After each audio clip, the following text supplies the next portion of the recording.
Thank you very much, Dr. Aziz Ahmedullah, if I pronounced that correctly, for taking time out of your busy schedule to participate in this interview in the context of the AI Tennessee Seed Grant Initiative. So let's get right to it.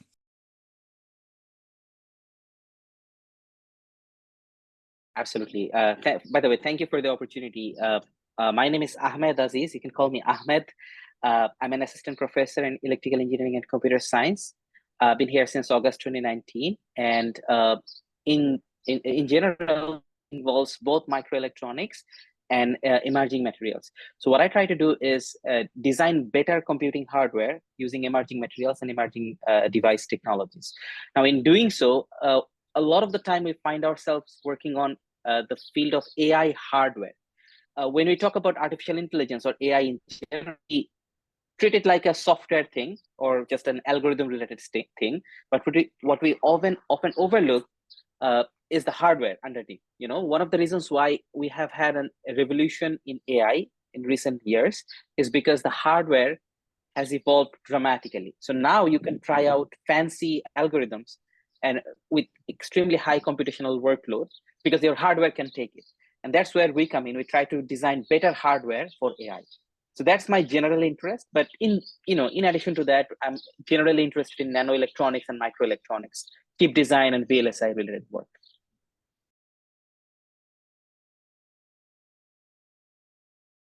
So our proposal title was Machine Learning Powered Atom to Circuit Modeling of Complex Heterostructures.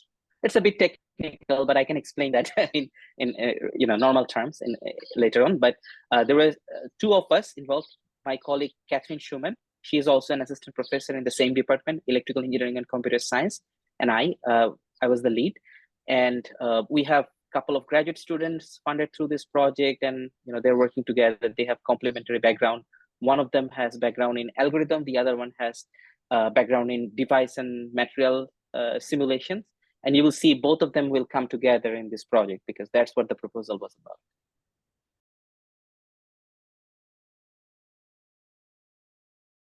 Absolutely, I can try. So like I said, I work on AI hardware, and as the AI systems are evolving, there is a need for better hardware everywhere. More energy efficient hardware, faster hardware, more efficient hardware. So people are looking for emerging materials in general, and also they're trying to connect multiple material stacks together to come up with new process. Imagine if you had A and B materials. Naturally, you'd be curious to see what if we put them together and create AB. And that's a heterostructure when you have two different materials connected together. In simple terms, a very simplistic explanation of that is it's a heterostructure. So modeling heterostructure is complicated, and that's what we try to do in general using atomistic simulation and like going deeper into the material physics. But there is a big disconnect between the material physics when you go into the atomistic simulation and then what you can do with it in the higher level, like in actual hardware, in your computers, in your cell phones, right? There is a big gap between these two. How do you test a material at a deeper level, at the atomic level, and then explore its implications in a system level?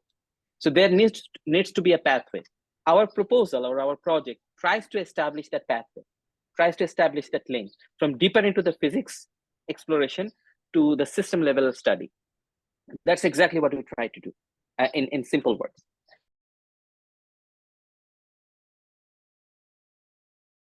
So to be very specific with our project, we are trying to model interconnect structures. So what interconnects are is that in a microchip or in a computer chip in general, you have a lot of components. And to be exact, you have trillions of components, not even billions. You have trillions of components. So you have to connect them together somehow, right?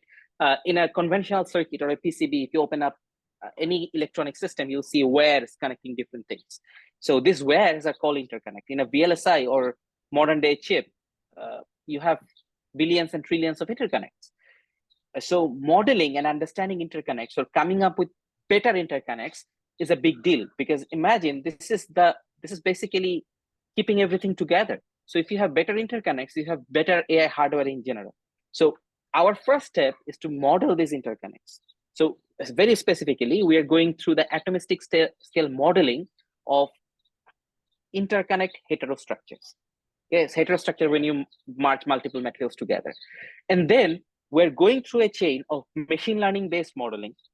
So what machine learning does is typically these simulations, when you do this atomistic simulation, they take a long time to converge to give you a result, which is very tiring and basically impractical to explore a wider territory, because it's going to take unreasonable amount of time.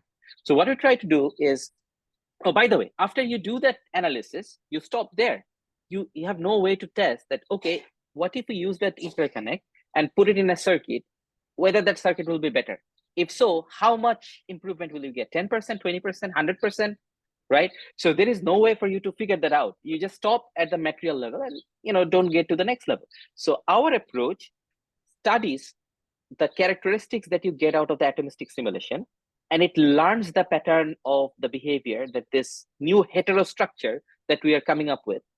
And then it creates what we call a compact model that can be used for subsequent simulation. So now you can study the atomistic simulation using a machine learning framework that we are designing. And that framework allows you to explore the next levels. Now, the challenges here is, first of all, in the atomistic simulation, this is novel. I mean, we are looking for novel materials. Oftentimes, finding the right parameters, finding the right material combination takes a long time. And that's where a lot of computation are required. We're using the ISA computing cluster here at UT to tackle the computational burden, but it's still, even with that, it's a lot of computational power that we need. Now, moving to the next level, finding the best machine learning algorithm that could make real sense of the data, because the machine learning algorithm doesn't know that you're dealing with an interconnect or an image or whatever, right? It treats it like a set of data, columns of data. So you have to make the models in a way that it can provide you with meaningful insights rather than some random statistical prediction. So that's where the second and probably the bigger challenge lies in.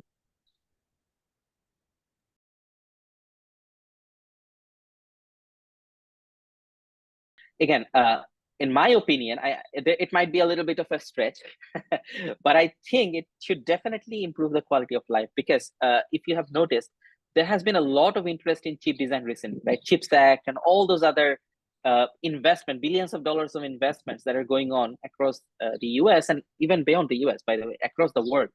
Countries are realizing that basically chips are the new oil. Like whoever controls chip design industry will have the next level of prosperity. So why all of a sudden, this awakening? Like, why do we realize it now and not? So I guess the answer lies in, if you change something in the hardware, that could dramatically improve your capabilities to tackle software and algorithm and complicated tasks, handle a humongous amount of data with reasonable amount of energy. I mean, if you follow some recent news, there was an article in New York Times about how AI systems could potentially, and they're already taking up more energy than some countries take up in a year. So there is an energy challenge, with AI systems. What we're trying to do is change the hardware from a fundamental level that will be more energy efficient. That's the bigger goal. So imagine if we could, it's challenging, because if it were easy, people would have gone for the most energy efficient option to begin with, right? Why would we go for anything else? Because it's very difficult to find the optimum solution, because it's so complicated to explore the whole stack. Now we are trying to make it possible to explore the whole stack, going from material level to the system level through what we call a co-design approach. You're designing the material with the devices, with the circuits and the systems.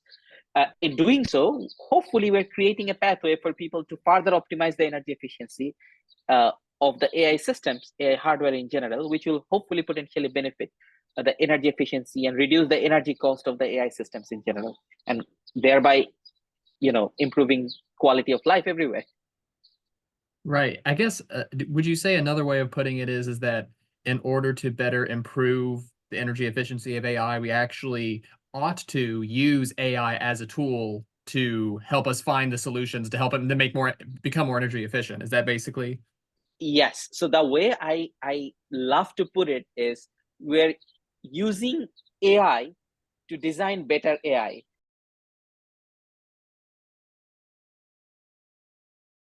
So like I mentioned a few minutes ago, we are looking at specifically the interconnect design. There are, like I said, there are several thousands of individual components, interconnect, transistors, memories, and so on, right? We cannot do everything, but the flow that we are establishing could be repeated for other components as well. You don't necessarily need to just work with interconnect. This could be used with, say, memristors. This could be used with transistors, which are switches, right? The same approach, same pathway. We are creating a pathway that could be repeated for other devices. Now, in doing so, I think this will be very valuable for future chip design industry. And in fact, what got me started on this idea was some interaction with Intel. I had some interaction with some colleagues at Intel, and looks like they're really interested in designing better interconnect. For who is not, actually? Every chip design industry is looking for better interconnect right now. There is a dedicated conference on interconnect technology, just interconnect, like basically wires, to put it very simply. But there is a very complex physics and chemistry involved in designing, and material science involved in designing these interconnects. So I think at the very least, these chip design industries will benefit directly from the outcome of this framework. And hopefully, if we share this framework with other researchers, they will come up with ways to, shape this framework to their likings, to potentially explore, other directions. Rather than modeling just interconnect, they could model transistors or memory devices or any other materials that they want to explore.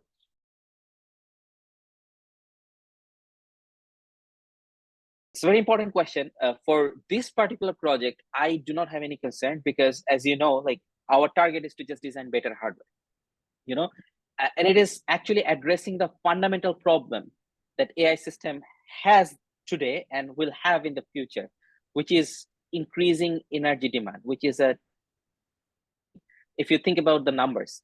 So hopefully it's actually gonna change things for a positive direction. And in my mind, I don't see any negative effect of this particular project on anything.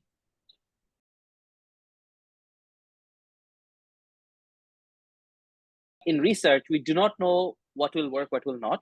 We have a vision. I have a vision. As a team, we have a vision, but we can only see whether that vision is complete or whether that will be meaningful after we go through the entire project run, and maybe possibly beyond that. So the good thing about this particular project that we proposed was that there are several components involved. We have activities related to atomistic simulation and modeling of interconnect structures. We have activities related to just designing the machine learning algorithms and finding better algorithms to make sense of the data. So they are independent. And like I said, we have separate students working on them. Someone is kind of specializing in better algorithms, AI machine learning algorithms. Someone is specializing in the hardware side, material design side. And there is another component, that there is a third component which brings this together, which brings the machine learning based compact modeling and does circuit and system analysis. So the students are getting trained up in 3 unrelated directions, but we're trying to establish a link. Now, if for some reason this final link doesn't work out individually, these 3 components will also provide a lot of learning opportunities and give us new insights. And at the very least, we'll learn why it didn't work or why it will not work, right? I do not envision that this will fail because we are getting a lot of encouraging results already. We have papers published. We have 1 big paper pending. Hopefully, this is the most exciting of all of our results. It's not accepted or anything. It's submitted, so I cannot talk about it at this point. But the thing is, we are getting encouraging results. So I'm less concerned about this not working. I'm more interested about this working as good as I thought it will.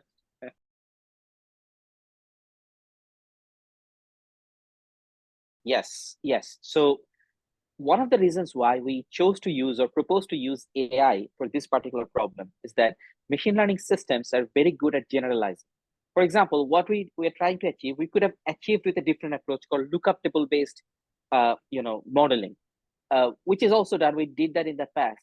The problem with that is scaling up. When you have multiple parameters, when you're dealing with emerging new novel materials, they come up with interesting features and phenomena that are unlike anything else. And for example, what's the effect of voltage, temperature, magnetic field, variation, geometry. So there are composition, percentage of this material, that material. There are like so many design variables involved, right?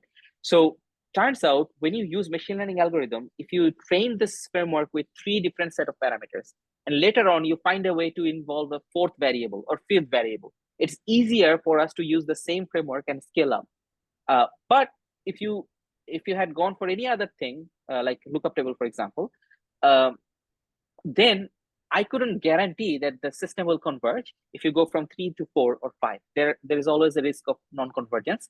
And typically, the more variable you have, the less accurate the predictions are. Okay?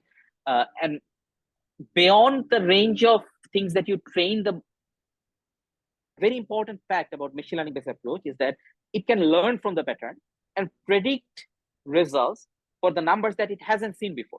It wasn't trained with. For example, we have challenge pairs. So what we do is when we have experimental data, we separate it out into 2 parts. We have one part for training, the other part for challenge. So we train the data. So we train the model with the data. And then after the model is trained, we test the model with the challenge data. We already know the answer for them, but the model has never seen those data. And we test whether it's giving us the right result. And it gives us very reasonable results. So that means the model can predict the stuff that it hasn't seen before. As opposed to the other potential approaches that we could have taken, that would not be the case. Yes, it would give you something, but the extrapolation will be so inaccurate, especially for multivariable cases, that it will be basically useless. So we have to make sure that people don't go beyond a range. We have to specify that this is the range of data that you can basically stay within. Don't go beyond this. But with machine learning approach, we are more confident, we are more flexible. So I think that's the potential challenge of not using machine learning approach to tackle this thing, this co-design approach that we are envisioning, which has multiple variables to deal with.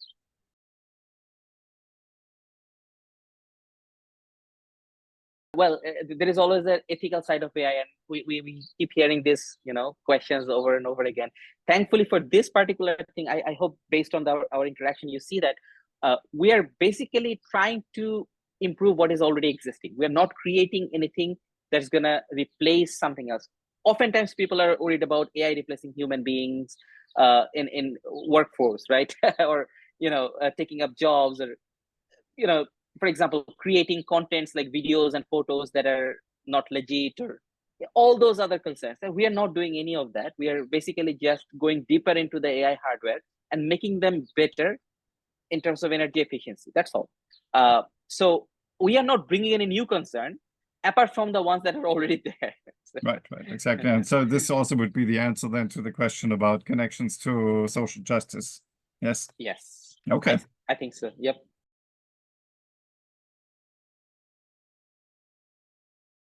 I think you have asked all the important and meaningful questions. So thank you for that. I don't have anything else to point to.